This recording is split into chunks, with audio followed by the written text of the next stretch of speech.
आऊज़ुबिल्लाहिमिनश्शैतानिर्रजीम बिस्मिल्लाहिर्रहमानिर्रहीम अस्सलामु अलैकुम वरहमतुल्लाहि वबरकातुहू। व्यूअर, मैं हूं मोहम्मद नदीम और आप देख रहे हैं एच-टेक IT एजुकेशन।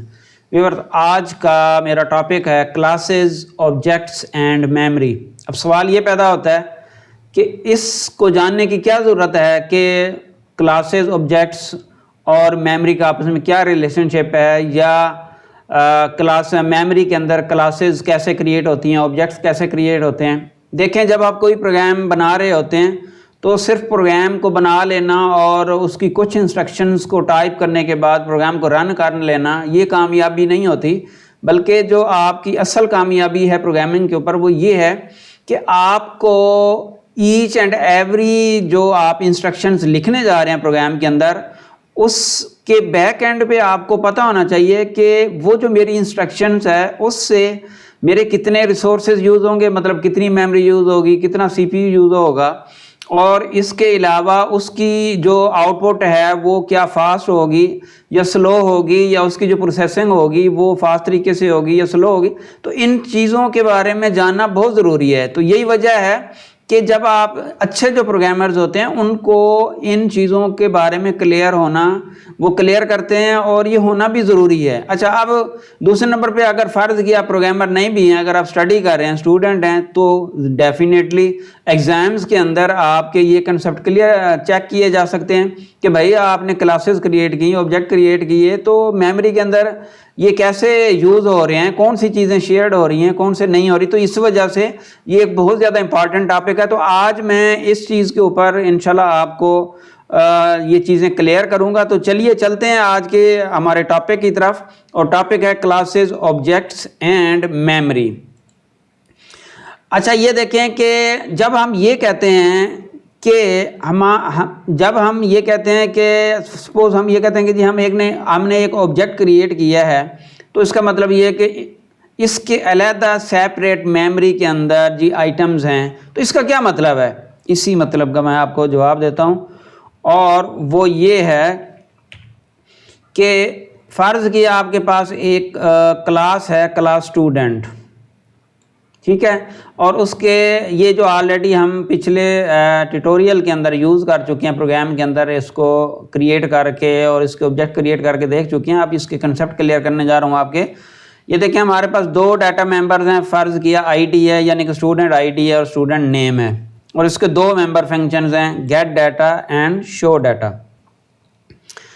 अच्छा, अब इसके अंदर जो डाटा आइटम्स हैं, अगर हम इसके ऑब्जेक्ट्स क्रिएट करेंगे तो उसका मतलब ये है कि चूंकि डाटा आइटम्स जो हैं, यानी कि स्टूडेंट ID, हर स्टूडेंट का अपना ID होगा, स्टूडेंट नेम हर स्टूडेंट का अपना नेम होगा, तो लॉजिकली भी अगर देखें तो हर ऑब्जेक्ट के अंदर वैल्यूज़ डिफरेंट होनी है। यही वजह है कि जो आपके डाटा आइटम्स हैं, यानी कि जो डाटा मेंबर्स हैं, ठीक है, जो डाटा मेंबर्स होंगे वो डिफरेंट वैल्यूज़ होल्ड करेंगे, और इस वजह से मेमोरी के अंदर हर एक डाटा आइटम हर ऑब्जेक्ट के लिए अलहदा क्रिएट होना बहुत ज़रूरी है। तो इसका मतलब ये हम कह सकते हैं there must be a separate data item for each object. अच्छा, एक तो ये चीज़ क्लियर होगी। अब दूसरे नंबर पे हम आते हैं कि जो मेंबर फंक्शंस हैं उनको हर ऑब्जेक्ट में अलहदा कॉपी करके ले जाके, और उनको हर ऑब्जेक्ट में इतनी ज़्यादा स्पेस, आप फ़र्ज़ किया 100 ऑफ लाइन्स का फंक्शन है या 200 ऑफ लाइन्स का फंक्शन है, तो इसका मतलब तो ये हुआ कि जितने ऑब्जेक्ट क्रिएट होते जाएंगे मेमोरी के अंदर, हर फंक्शन के लिए अलहदा वो अलहदा क्रिएट हों और अलहदा मेमोरी यूज़ हो। नहीं, ऐसा नहीं है, बिल्कुल ऐसा नहीं है।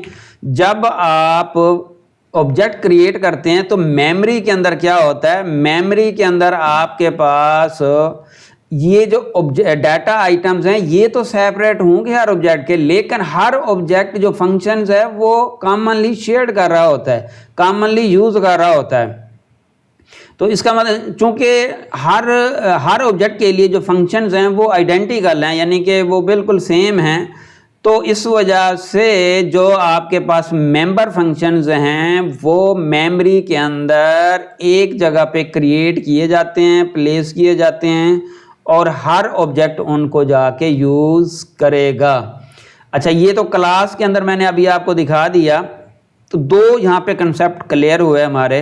वो क्या हुआ कि मेमोरी के अंदर, आज हमारा एक्चुअल जो टॉपिक है वो है मेमोरी के अंदर। मेमोरी के अंदर ये कैसे ऑब्जेक्ट, क्लासेस और ऑब्जेक्ट्स क्रिएट होते हैं। अच्छा, तो इस दो चीज़ें हमें मिली कि जो डाटा आइटम्स होंगे वो हर ऑब्जेक्ट के, यानी कि इस क्लास का अगर मैं कोई ऑब्जेक्ट क्रिएट करूँगा तो उस ऑब्जेक्ट के जो डाटा आइटम्स होंगे, यानी कि जो वेरिएबल्स हैं आपके पास, ठीक है, जिनको हम डाटा आइटम्स कहते हैं, डाटा मेंबर्स भी कहते हैं, वो हर ऑब्जेक्ट के अलहदा होंगे, लेकिन जो फंक्शंस होंगे वो सिर्फ एक जगह क्रिएट होंगे और उसके जितने भी इस क्लास के ऑब्जेक्ट्स क्रिएट होंगे वो उन फंक्शंस को कॉमनली शेयर करेंगे।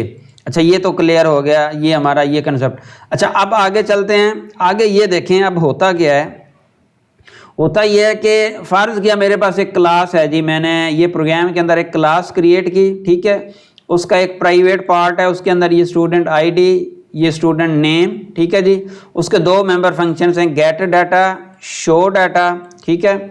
और मैंने 3 ऑब्जेक्ट क्रिएट किए। स्टेट नंबर 1 स्टूडेंट, यानी कि क्रिएट करो ST1, नंबर 2 ST2, ST3, यानी कि 3 ऑब्जेक्ट मेमोरी। अब ये जो पूरा एरिया आपको नज़र आ रहा है, ये यूं समझ लें कि ये आपके पास एक मेमोरी है, ठीक है जी। ये जो ब्लैक कलर की आपको एक पूरा बॉक्स नज़र आ रहा है।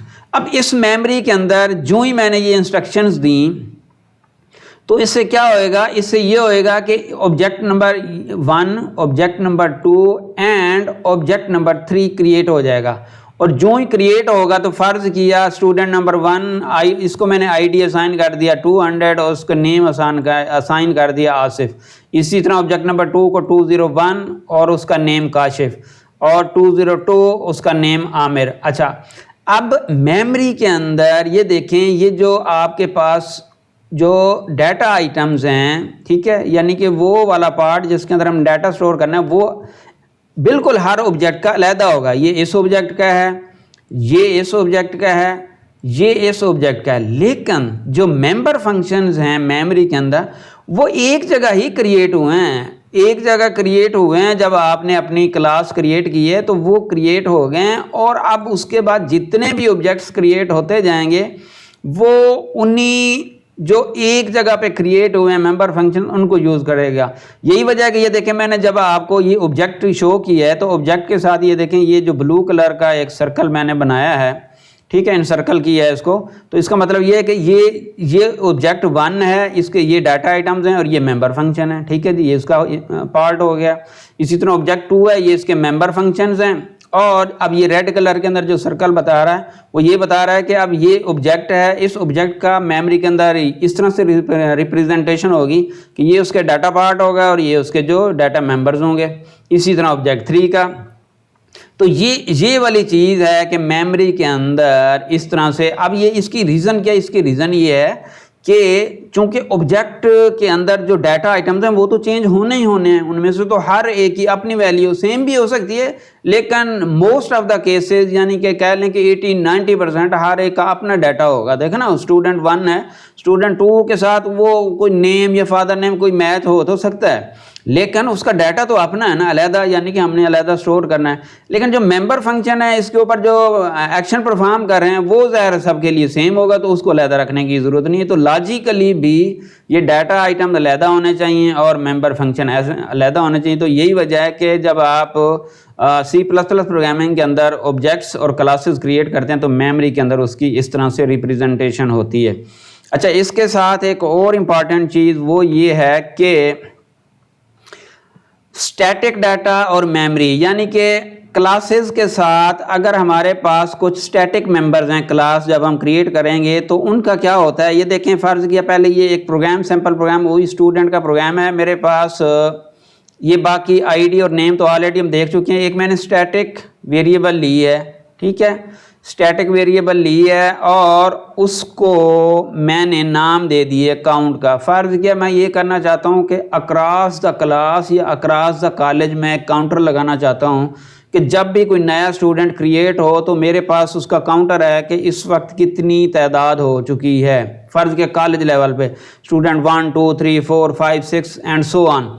फ़र्ज़ के 500 हैं, तो जो ही मैं ये चाहता हूँ कि जो ही वो ऑब्जेक्ट क्रिएट हो तो उसकी वैल्यू इस काउंट के अंदर स्टोर हो जाए। अब उसके लिए मैंने एक मेंबर डिफाइन कर दी है क्लास का, और वो है स्टैटिक मेंबर। लेकिन ये ज़हन में रहे कि स्टैटिक मेंबर क्रिएट किया है और बाकी वही है जिस तरह हमारी दूसरी वेरिएबल होती हैं, लेकिन ये यूँ कह लें कि स्टैटिक वेरिएबल है। अच्छा, अब उसके बाद फिर ये यहाँ पे इसको डिक्लेयर कर दिया, और ये इसकी डिक्लेरेशन डेफिनेशन भी अलग होती है। यहाँ पे ये मैंने जाके इसको ये डिफ़ाइन कर दिया, उसको वैल्यू 0 असाइन कर दी। अच्छा, अब उसके बाद ज़ाहिर है इसके अंदर फंक्शंस होंगे और सिंपल इसमें हमें फंक्शन भी क्या करें, इसका एक हमें कंस्ट्रक्टर बनाना पड़ेगा और उसमें काउंट प्लस प्लस कर देना पड़ेगा। वो ऑलरेडी हम कंस्ट्रक्टर के अंदर आप देख चुके हैं कि वेरिएबल्स को अगर डाटा इनिशियलाइज करना हो तो कैसे करते हैं, लेकिन हम डिटेल में जा रहे हैं। मैं आपको जो है एक्चुअल कंसेप्ट देना चाह रहा हूँ, उसकी तरफ आते हैं। देखिए, मैंने ऑब्जेक्ट क्रिएट किया ST1। अब इस केस में क्या होगा, इस केस में ये होगा कि जो डाटा आइटम हैं इस ऑब्जेक्ट के वो तो ज़ाहिर अलहदा होंगे, लेकिन मेंबर फंक्शंस के साथ साथ उसका जो स्टैटिक डाटा होगा वो भी कॉमनली शेयर्ड किया जाएगा और मेमोरी के अंदर एक जगह पे क्रिएट होगा और सारे ऑब्जेक्ट्स उसको यूज़ करेंगे। इसकी क्या रीज़न है? इसकी रीज़न ये है कि जो स्टैटिक डाटा है वो क्रिएट ही इसलिए किया जाता है कि उसको सारे ऑब्जेक्ट्स उसी एक जो आपके पास डाटा आइटम है उसके ऊपर ऑपरेशन परफॉर्म करें। यानी कि अब इसका मतलब ये है कि मेमोरी के अंदर जब आपका कोई ऑब्जेक्ट क्रिएट होगा तो उसके डाटा मेंबर्स अलहदा क्रिएट होंगे, लेकिन जो आपके पास स्टैटिक डाटा आइटम्स हैं इसमें स्टैटिक फंक्शंस भी हो सकते हैं या स्टैटिक वेरिएबल भी हो सकती हैं, वो यहाँ पे वो शेयर्ड होंगे सबके साथ। ये इसी तरह ये object 1, object 2, object 3 and so on. तो ये वाली जो चीज़ है, अब ये देखें ऑब्जेक्ट ओरिएंटेड प्रोग्रामिंग के अंदर ये वो कंसेप्ट्स हैं जिनके बारे में आपको नॉलेज होना बहुत ज़रूरी है, तभी आप एक ऑप्टिमाइज्ड और एक वेल परफॉर्मिंग प्रोग्राम डेवलप कर सकते हैं। उम्मीद है कि ये चीज़ें आपको अच्छे तरीके से क्लियर ही होंगी। अच्छा, अगर आपको मेरा वे ऑफ टीचिंग अच्छा लगे और वे ऑफ यूँ कह लें कि जो कंटेंट को एक्सप्रेस करने का तरीका है अगर अच्छा लगे तो प्लीज़ चैनल को सब्सक्राइब करें और कमेंट्स में लाजमी बताएं कि अगर कोई चीज़ समझ नहीं आई या इसको बेहतर तरीके से कैसे बना सकें, और बेल आइकन प्रेस कर लें ताकि हर आने वाला अच्छा कंटेंट आपको मिल सके। और एंड पे दुआ है कि अल्लाह ताला हम सब के हालात रिज़्क़ में बरकत अता फरमाए और अल्लाह ताला अपने सिवा किसी का मोहताज ना करे। इन दुआओं के साथ अल्लाह हाफिज़।